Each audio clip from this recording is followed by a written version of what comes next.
Hello, everyone. Sorry about the delayed start. We were both trying to fix our backgrounds and we were just struggling. So thank you for joining us on hashtag No Limits. I'm your host, Shelly Keno.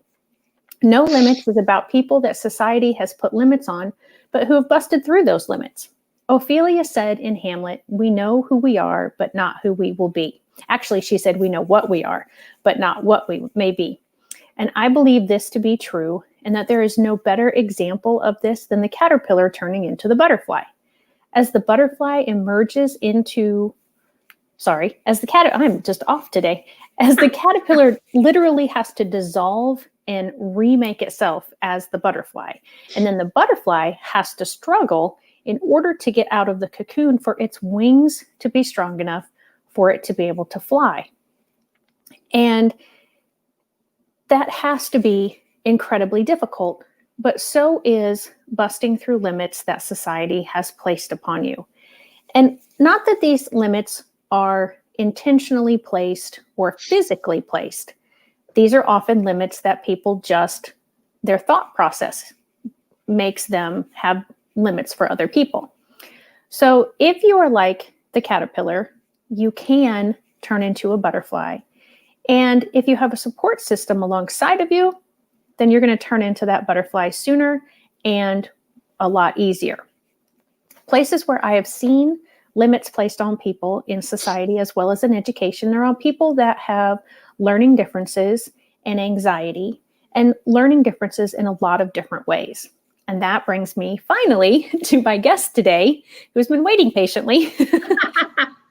Shae is a wife, mother of two, fellow master IEP coach, and fellow escape room escapee, fellow special education teacher. She is a life coach, and she is an education consultant. And I think, did you just tell me that you're now a licensed travel agent? I'm working on it. Why don't I just add one more thing to my life? Right? Because you don't do anything right now. You just sit around and twiddle your thumbs. No, that kind of goes with special ed also, too. Yeah, it does a little bit. I agree. So, well, that's why I kind of did it. Thank you for joining me. And please tell the audience about your different ways of learning. Okay, my different learning things. Well, I say, with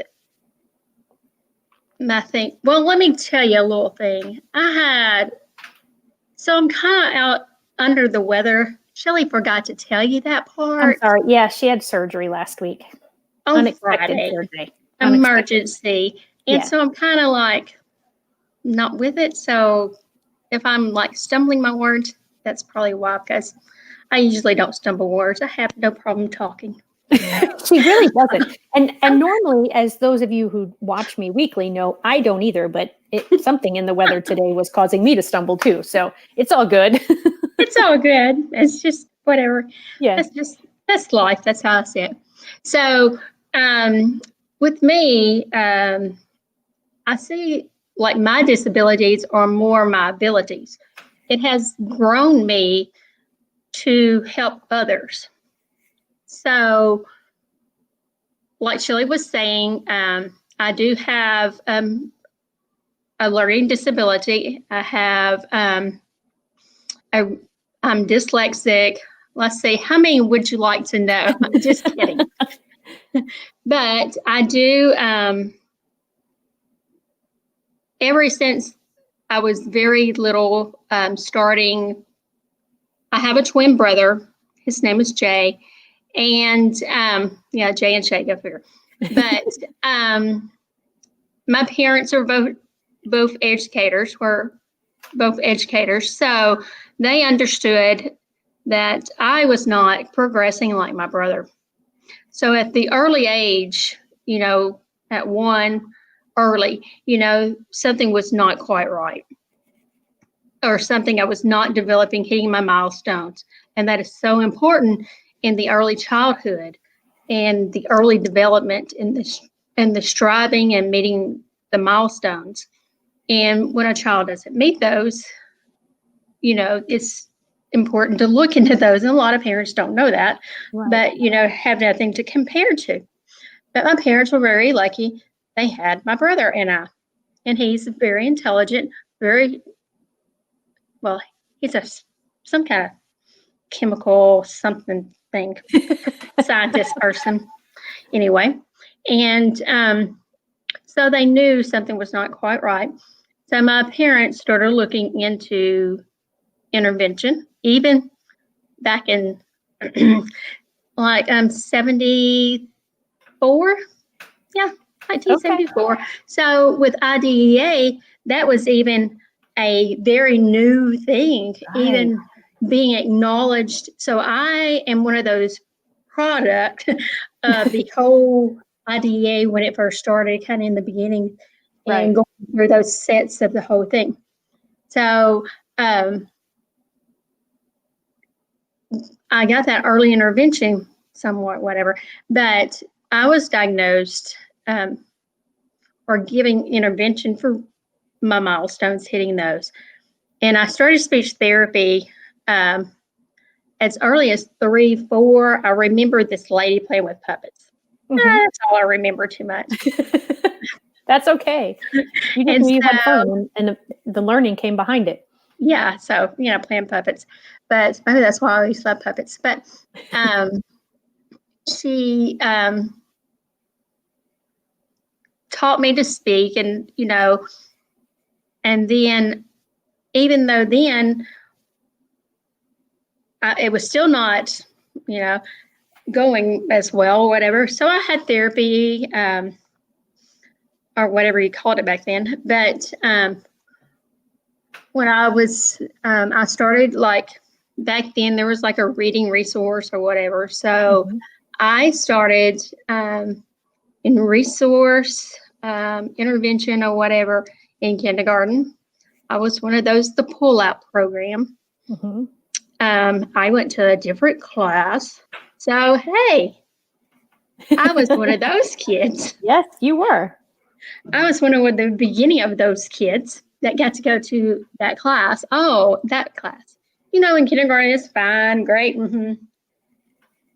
And I felt special. But that's when they kind of knew something, I wasn't learning to read, wasn't learning phonics, something was not happening. So later on in the progress, that's when they diagnosed me somewhere in there that I had a learning disability. And then, and I had that until, I guess it was just so young or whatever, learning disability, but a reading disability kind of came out of that. Mm-hmm. But back then you just had a learning disability, not even a specific learning disability. And right. So I got a little bit of everything. I even had math, and I'm very good at math, but I got math resource. It helped. Well, there you go. I know. So I was in resource all the way until I was in 8th grade. And for a learning disability, not knowing really anything about special ed, didn't understand. Right. I just knew I was different, because I have a brother. He didn't go to those classes.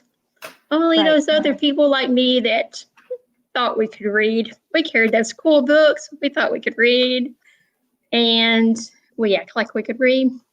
Well, I act like I could read because I was not going to be one of those. So, and I was very shy. And I was the child that didn't cause trouble, no behaviors, very quiet. I had some friends, I was very likable, but probably back now I look at it kind of socially awkward. Mm-hmm.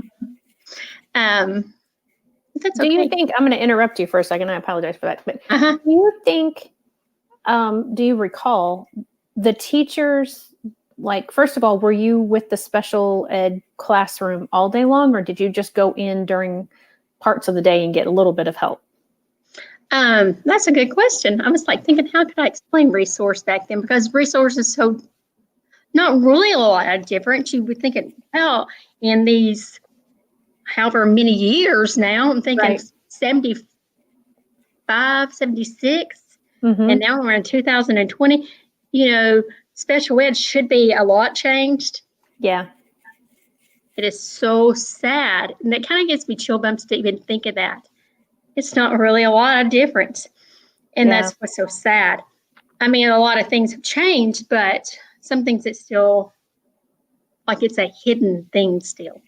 Yeah. There's still those no limit things, but resource for me, I guess it was kind of still set up the way it is now or whatever.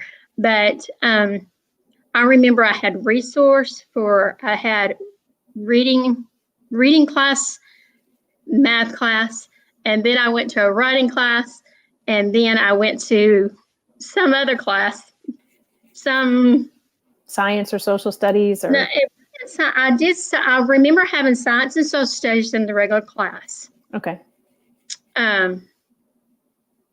Because I remember struggling so much because we did not have any intervention or no inclusion or anything like that. Mm-hmm. Right. No accommodations. What's that? That was not happening. And so I think that fourth class, it was kind of like, I just remember we did a lot of rotations. We were at desk and we moved to desk to desk to desk. That's all I remember. Okay. And I remember all of that. But I remember we did some SRA reading, and we would read these passages and have these questions. Guess what? I was smart enough to figure out how to cheat. So, I couldn't read. And we had to read these passages to move to the next session. And I wanted to be moving to the gold group, So that SRA was a limit. And I was figuring out how not to have that limit. That's just funny. It just came to my mind like that. Oh, yeah, that it was a limit. Even in society gives us limits, but things give us limits. So it's kind of funny that SRA. I don't know if y'all ever remember those. But I do, because I'm actually a little bit older than you. And those, I always thought those were great. If they're the same things, I know. But I loved reading, and I didn't have a problem with reading like you did. So it makes sense that I loved them and you hated them because, and I don't know what the letter. I don't know what the letter stood for. Teachers. But Maya Angelou says, once you know better, you do better. And at the time, the teachers didn't know better. No, so that's what they did. And some teachers still kind of did that kind of style, though. Oh, so yeah. That's another. I've seen some actual SRA books. Issue with there. That's how that's another part of my Master IEP part is how to help readers, help kids learn how to read. So making sure parents know how to make sure they get what they need for reading. So the resource was like that. But back then, I think maybe 30 minutes for each class. Okay. But I remember still doing regular reading, regular math in the regular class. But I don't ever remember any accommodations. Okay. So then going back and then I was in special ed until I was in 8th grade. And I had Miss Tony. She was my resource teacher. And somewhere in between 7th, 8th grade, I was kind of phased out of special ed. Okay. And which was a good thing and a bad thing. But I remember somewhere having that conversation with her, or she having it with me, or I don't remember the whole, I'm kind of a little out of that. Oh, right. But somehow it faded out. And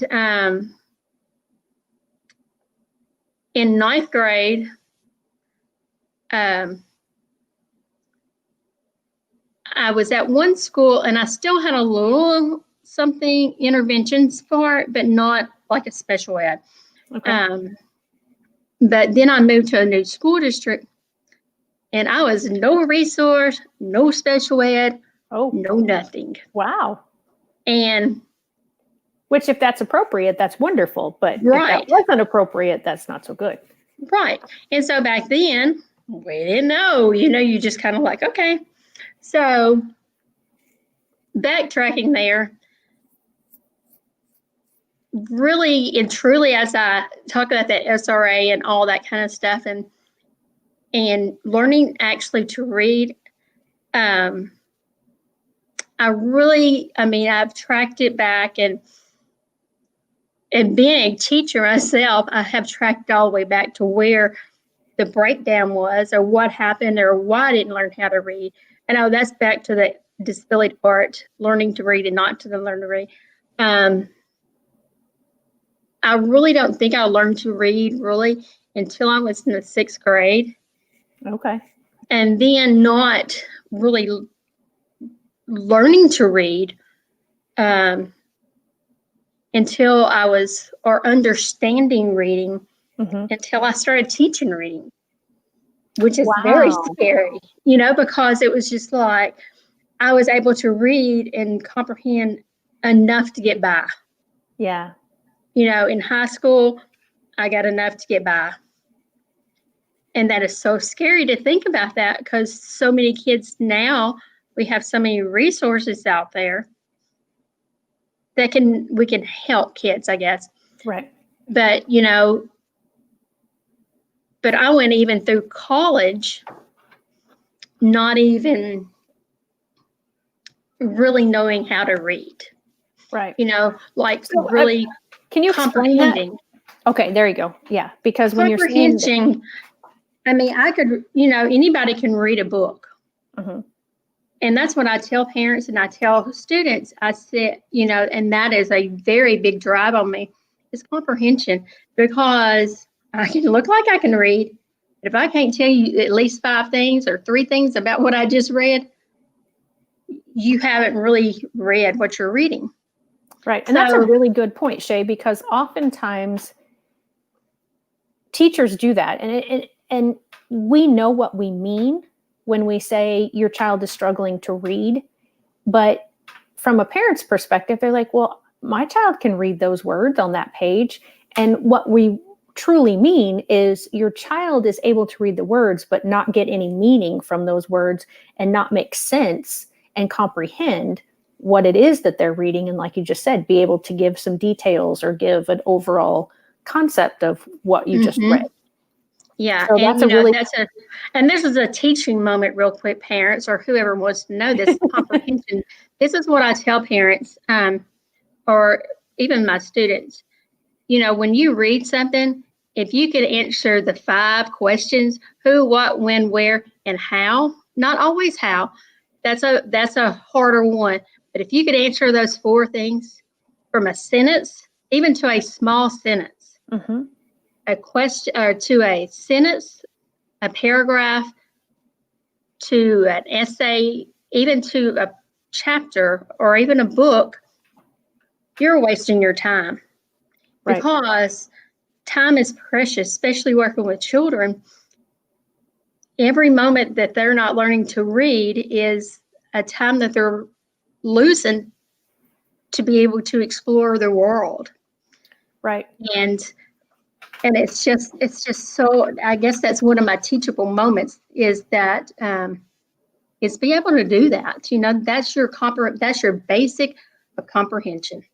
Right. And as for the primary grades, like kindergarten, 1st, 2nd grade, it truly is learning how to read, how to blend the sounds, how to, the fact that those little squiggles that we call letters have sounds associated with them. They were just, I don't know what those things were. I didn't see those things. Right.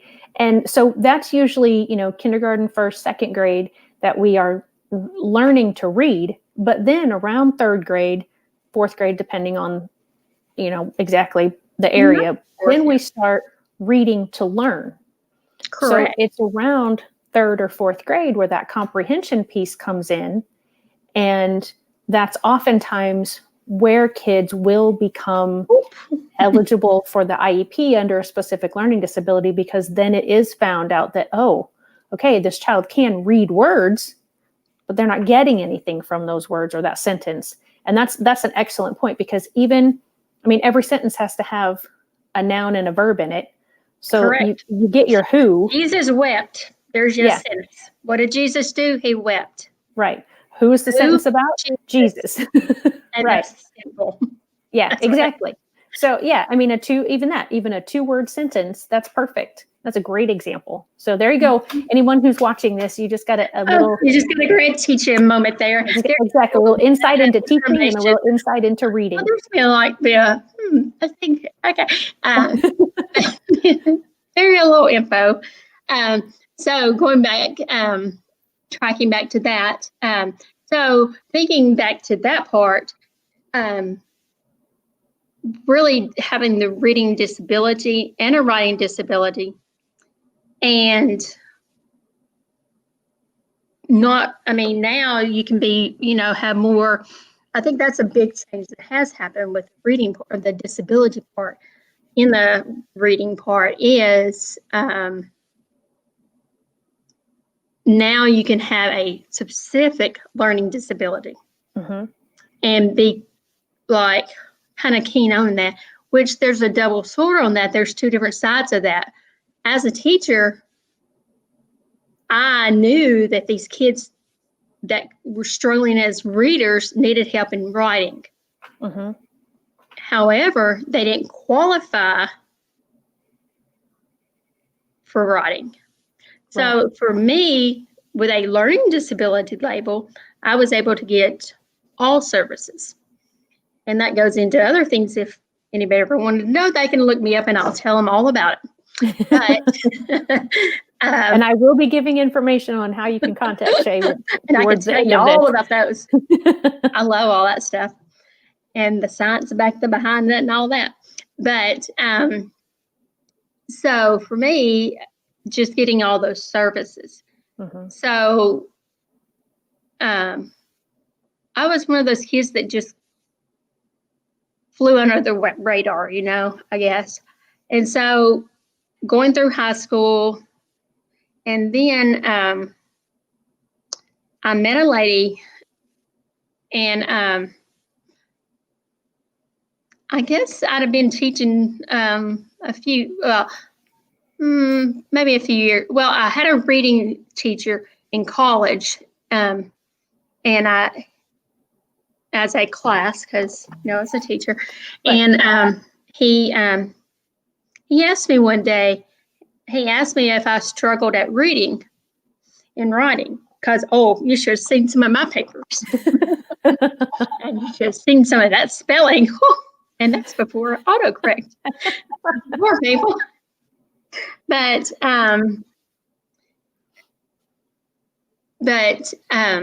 he just asked me, and I was so embarrassed and very shy,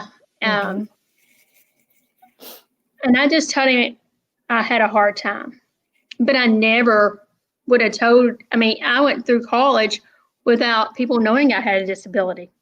Right. And looking at it now, I wish I would have let people know to had help, but whatever. That's water in the bridge. But those were limits. You placed those limits upon yourself then. Oh yeah, I didn't want to be known for having special ed and be special needs and having a disability and be a failure. Why? Okay, so you felt like you would be a failure if you let them know that. But and I was going to ask this question a little earlier after my first question, then I didn't get to it. Why do you, or not why, but did the teachers, your gen ed teachers, treat you differently? Or did your classmates treat you differently because you had to leave the room occasionally to go get the accommodations and modifications and the interventions? And do you think that is what caused you not to want to say anything when you got to college? I don't really remember a lot of that. I have thought about that. I was kind of treated different from the perspective of being compared to my brother, but not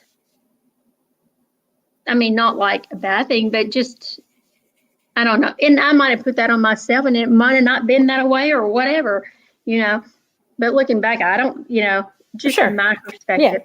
And seeing it through my eyes, I always thought I wasn't smart enough or whatever compared to him. And so I think that had a prayer, but being pulled out for class, I don't ever remember in early elementary because they thought it was cool. She doesn't go to the cool class, because my classrooms were like all fancy and all special, and because they always made learning fun. Right. So they wanted it to go to those classes. And then early in the upper elementary, I remember a little bit of bullying, a little bit of making, like, you have to go to that class.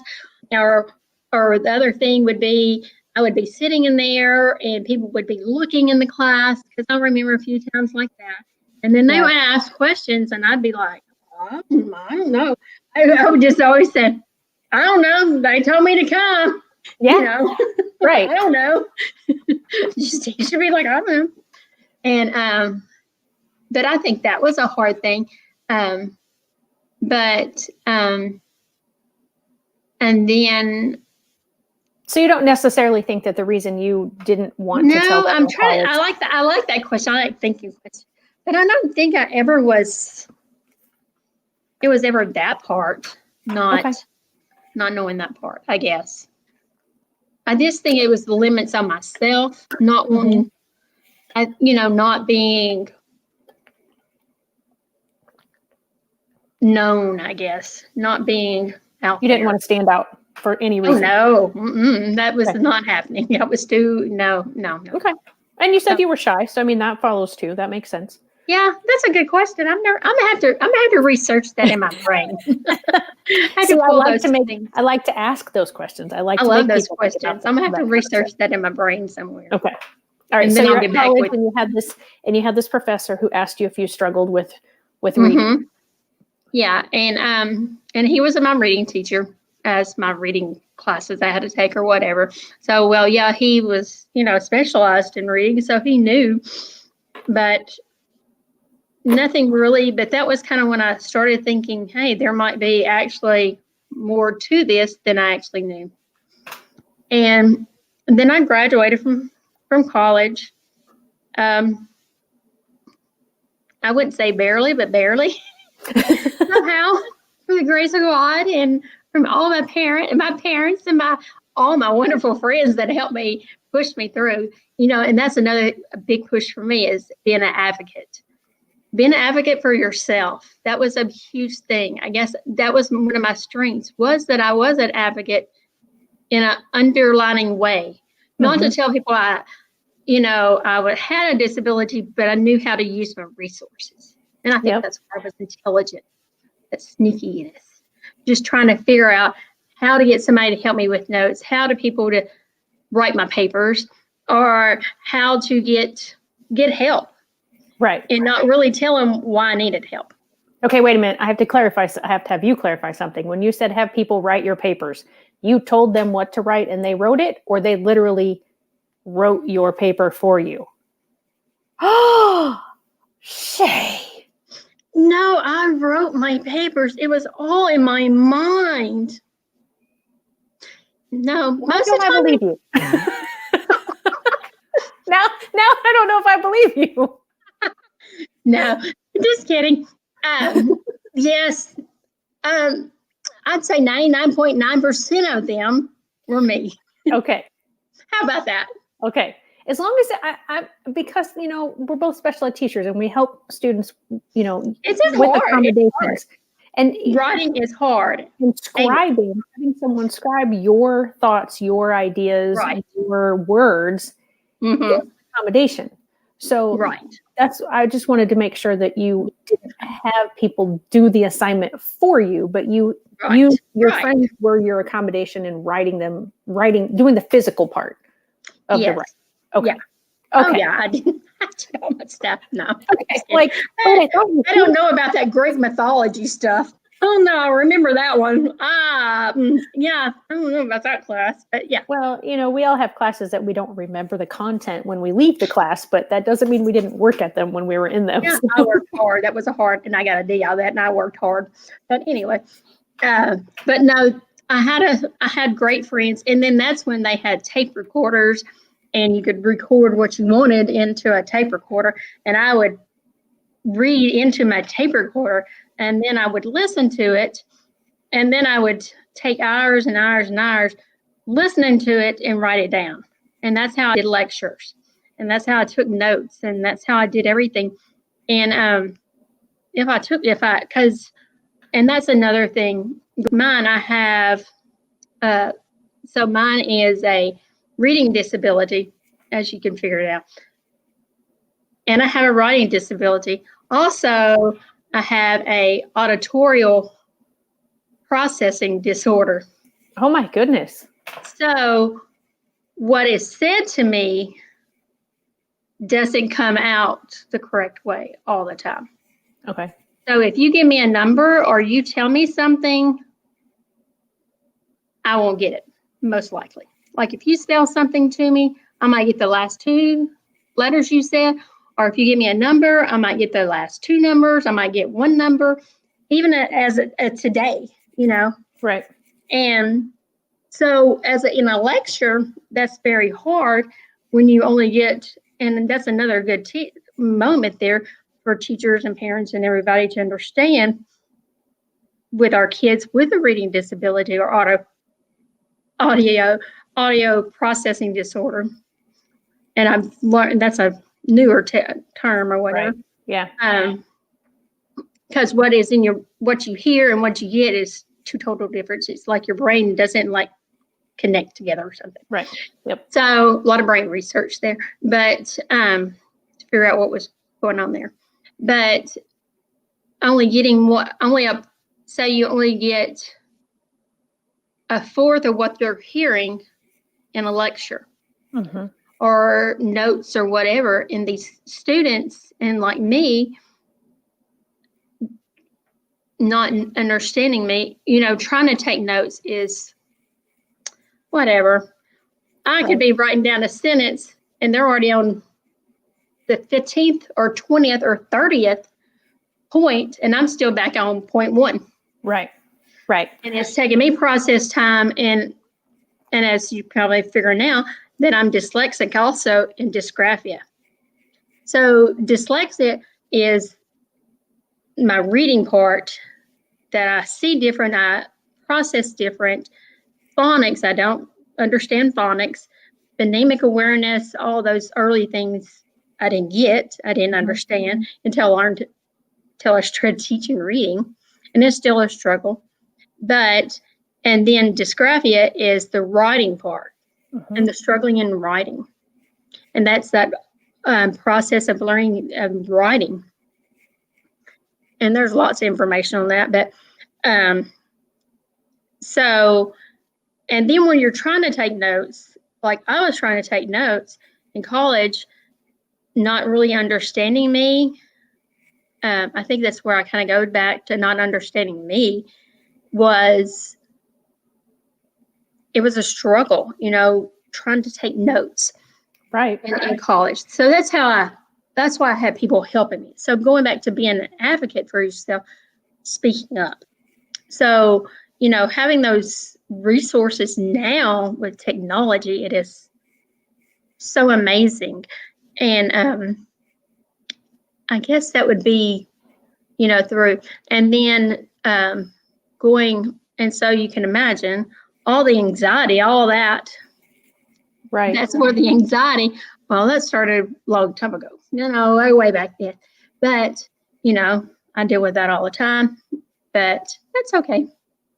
And so going into teaching school, I taught school for years, a few years.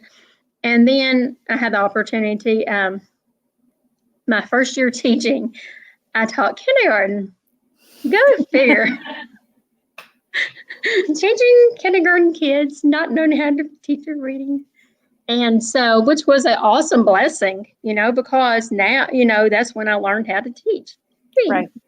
Did you teach gen ed kindergarten? Oh, yeah. Okay. 1 year, I have taught 1 year of regular kindergarten. That's my only year of regular, only 1 year until now. I teach high school. Oh yeah, I started kindergarten reading, and now I teach high school English. So yeah, that's a long thing. So anyway, that's another story there. But so that first year of kindergarten, I had these amazing kids, and I still remember them all. And but in that year, I had like 8 or 9 kids with special ed, special needs, like not just a little, like Right. like you're mild.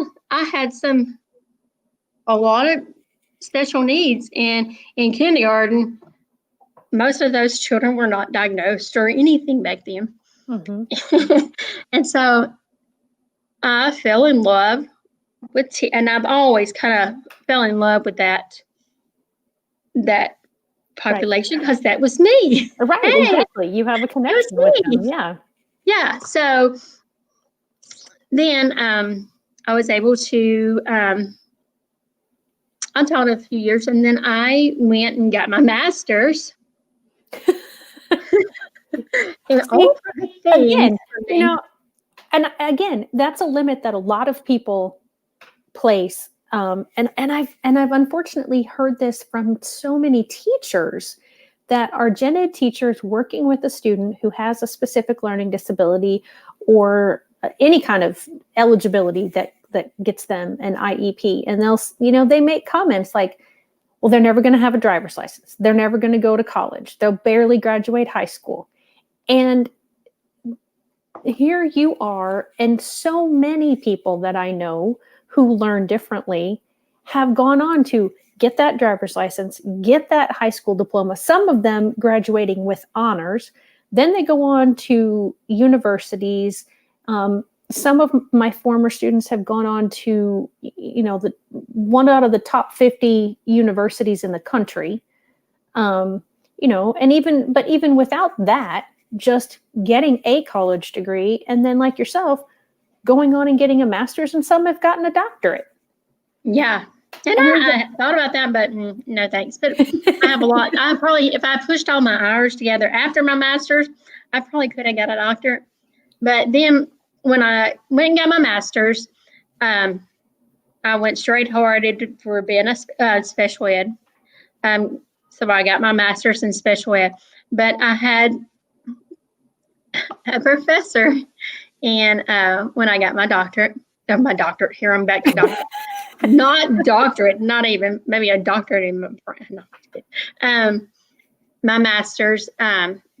It was a behavior assessment class, and because I had to declare like 3, you had special ed back then, special ed master's, but you had to declare like 3 areas, and I got like special ed law, and then I got behavior, and then I got assessment. And so in my assessment class, I think it was an assessment class and I remember my teacher putting up this grid on the chalkboard or whatever, because I don't think it was dry erase back then, but chalkboard. And so she put, it was like an overhead, but she put it up onto the chalkboard or whatever. Oh, right, yeah. But I remember it was an overhead. Overhead is, yeah. Overhead, all her little things. Yeah. And she just did like these battery of things, assessments. And I remember her saying, "Tell me what you see." This was the first time I was like, and she said, "Draw exactly what you see." And I remember what you see. Everybody in the class passed that part. I didn't. But that's okay. But I passed the class, not the one I'm saying. Right. But those like these assessments she was doing, and she didn't tell us what these assessments were, because we were learning how to do assessments. Right. And because I'm able to do assessments, and but she would just pull up things or whatever, and And then one afternoon or one day or something or whatever, I got this message. I needed to come to her office. And no matter how old you are, if you get called into the teacher or the professor's classroom Yes. or office up to the desk, you're still scared. Yes, it was horrible. I remember. And so I had to make an appointment, and she told me it was no big deal. It was not, it was very important, but, and then she finally said, "You're not in trouble." I'm like, okay, I'm not lost my right, So, So anyway, she went over my stuff with me, and it kind of makes me cry, because not cry but like of joy that somebody actually understood that something was going on. Right. Remind you, had already went through elementary, all the way through undergrad into my master's, and I had a professor figure out that I had a disability, not just a learning disability. I had major things going on, and see, it still gives me tears. Well, yeah. I mean, it's it's not my experience, and I still live. I'm getting emotional just thinking about what that must have felt like to you. Yeah, and she said, "Can you explain your answers to me?" And I was like, "Oh my gosh, she thinks I cheated. Oh my God!" Like I would get kicked out or whatever, Right. And I said, "Well, you told me to, like, that part of the test, answer that draw or write or whatever, exactly what we saw, and that's what I did." And she said, "Oh, And so she pulled out all this, back then that was before all the computerized information and stuff. Sure. And Right. so she pulled out this stack of papers about that. I remember it was huge. And she laid it on this paper. So she'd have been studying me without me knowing. I was case one of her study, an adult with a disability, and didn't really know, I guess. That, right. And it probably wasn't even that big, but it was just, I remember it in my mind. Yeah. It wasn't, but, and she said, "Did you know you have a disability?" And I said, yeah, yeah, but I don't really think anything about it. And she said, "Well, you probably need to. This is what you have." And she said, "Has anyone ever," she was so, not dumbfounded, that's not what I'm saying. That's not the word. Right. I can't think of that word. But she was like in awe, I guess. Right. Like I had went so far and so without accommodations, without supports, without anything, without people even knowing that I had a disability. Right. So she told me all this, So then it was found out that I had to take the GRE to even graduate. Oh. And, well, I did take that thing.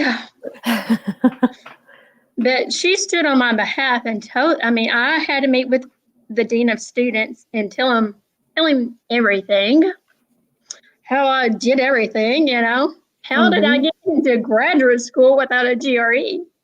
Because back then you were supposed to have a GRE score or have taken it. Right. I was just fortunate not to have to take it, because I would have never got into graduate school with my grade point from undergrad. Right. Not all whatsoever, because it was like a 2 point something, maybe an average there, below average, Right. So I knew it, and I was like, oh my gosh, they're going to kick me out. They're going to kick, but I was almost finished with my master's at this time. It's kind of funny now, but and then and so I told him my story, and she presented me to the school and for the college, and I graduated with my master's with a 3.75. Oh my gosh, And good for you. I know. So, it can happen. So, I was one of those that just kind of, like I said, fly on the radar. That was a great time to be flying under the radar. But with that professor, I was very enlightening into my life, trying to figure it out. But being still in the shadows of my disability, it still continued. I didn't let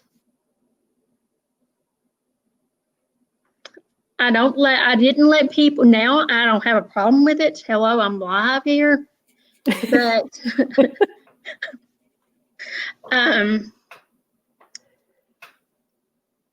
I did not, even as a teacher, and I think that if I had to redo something in life, I would have let people understood long time ago that I did have a disability, and it wasn't, I should have used it as an ability, but now, but I taught for 23 years, and that's a long time. Yes, it is. And as a 1 year regular kindergarten, as a special ed teacher, no one knowing that I had a disability.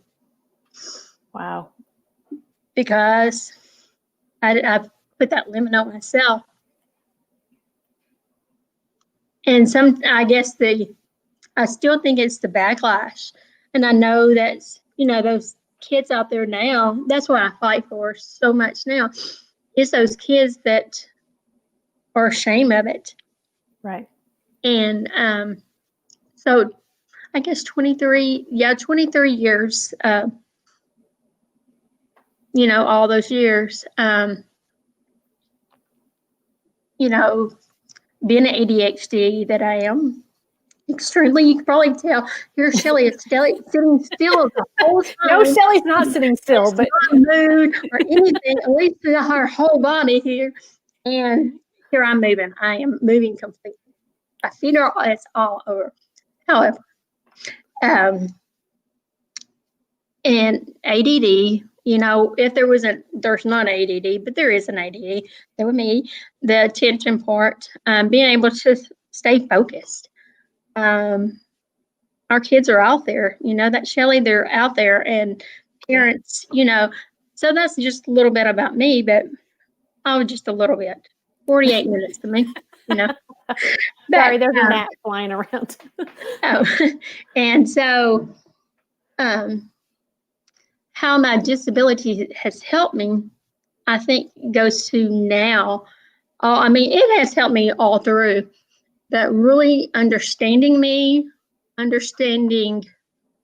how I can be used in my Master IEP coach, in my life as a life coach, all my other endeavors. Right. I call them in my endeavors now, because I don't put limits on myself. I go like, no, that sounds good. I'll do that for a while. Man. Yep. It's just like, oh, okay, I like that. And so, and I think with ADHD, it's very hard completing things. That's one of my biggest things. I start things, hey, but the follow through is the hard part. But I have friends like Shae that would keep me like, hey, or I have other people that check in on me and say, have you done this? I like my timesheet. I have this amazing boss, or say, have you done your timesheet? You're not going to get paid if you don't. You're okay. Here I'm writing it. Yep. Keeping me on those time limits and time, and I guess, and that's in putting those boundaries in place for myself. It's hard, just because I think I kept myself in that box for so long in my life that now that I'm like that butterfly, I moved out of, it's just like I have changed, and it's not been an easy one whatsoever, No, it's not. But, that's just how things are. And if I can, and I know I've helped lots of children, and that's one of my biggest pride is teaching kids to read and write. That is one of my amazing things. And to help kids, Shelley, I've got, a lot of success stories in kids, but when you get those notes from parents saying, hey, you did this or you did this. But I got this post the other day on Facebook, and she, I didn't ask, but she probably don't care, but I won't say his name. But I had him when he was younger, and behaviors had to help on those issues a little bit, Yeah. I mean, a strong ADHD, all the way, and teachers want to put him in the box, and he was not having that. And but so intelligent and and has a disability, and that's okay. And his mom sent me he took his graduation pictures, and he sent them to me, and I was like, and she's like, he's finally doing it, and I was like, oh, thank you for sharing, that is just so amazing. And and then with this master IEP stuff, I've been like putting posts or whatever about different things. I'm like, and see, there goes the squirrel, my hair or whatever. Sorry, ADHD moment. But you've been putting posts out for your master IEP coach. That's it. Say it. That's okay. That's why we have friends. I know, you're right. And I post something about, I think you said something about, but it says, it was a picture of me, and if somebody wants, I'll post it again, but it's really cute. I made it myself. But it was like a picture of me, and what does a disability look like? And then I had like a thing pointing to me, and then I had something else or whatever. And then it was a picture. If you ever wondered what a person with a disability looks like, and it was a picture pointing at me. Do you remember? Maybe it was posted. And so a parent posted on that I had, oh my goodness, I had this student. This student is married and has kids. Yeah, I taught that child. But that child was mislabeled, misdiagnosed.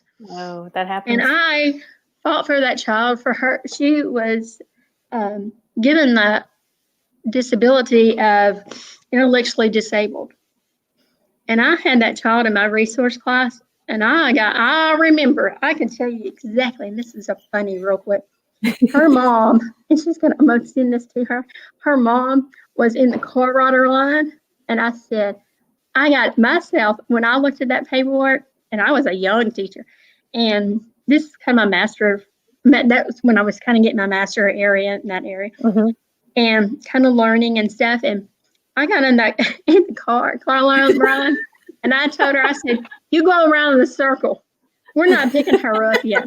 I got to talk to you. Here, this wild teacher getting in a car and a parent. I mean, I knew my parents. I knew my parents, And I said, keep going. Don't pick her up. She's over there. She'll be fine.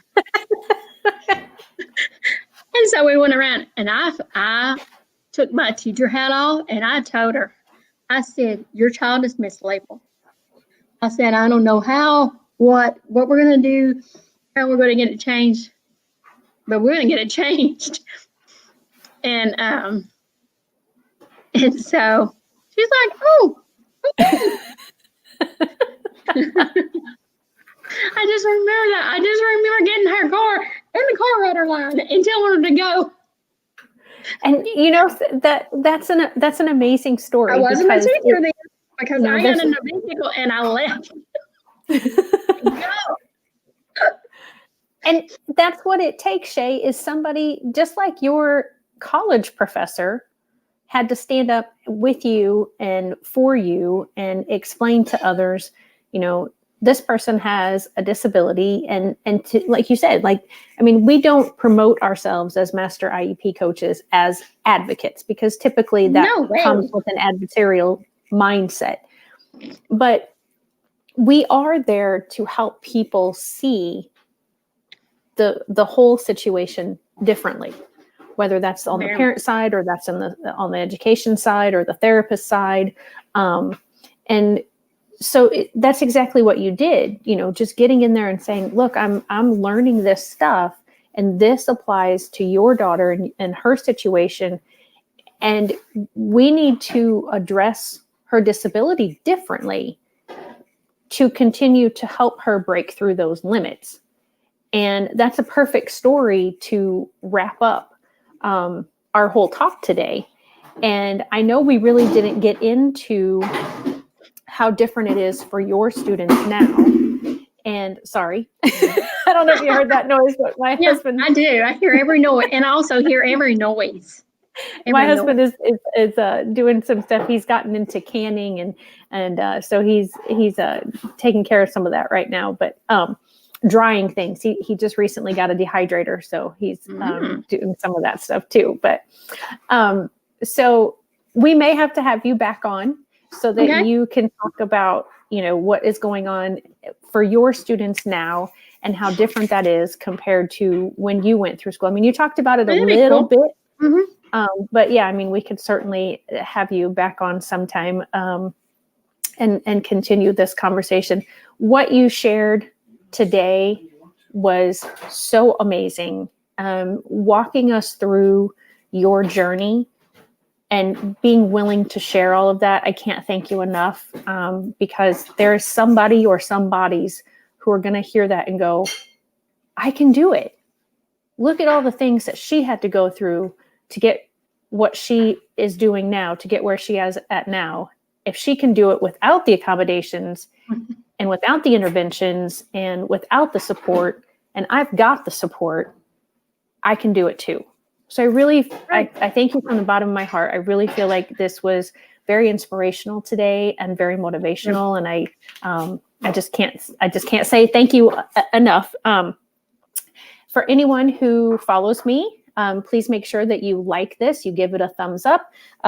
If you want to follow Shae, you can find her. She's on Facebook, she's on Instagram, she's on LinkedIn. She does have a website, which I'm going to try to quickly share that. I'm running out of time, so I don't know if I'm going to get to it or not. It's not wanting to work. Okay, this one really quick. Yeah, 1 minute. I know. So there it is. It's msha.ke/Shae Spears /about. And I just want to thank you for joining us. Make sure you tune in Friday for Friday with Fran. It is a delayed start. It will start at 1:30. So please join us at 1:30. And then next week on #NoLimits, I will be interviewing Dennis Farrar. He will be the first of the official #NoLimits male to join the program, but he will be the second dad that I've interviewed. And he has a grown son with autism, and he is a financial planner specializing in helping families with a child with special needs prepare financially for that child's future. So I've got 12 seconds. I thank you all again for joining us. Thanks so much. Bye-bye, everybody.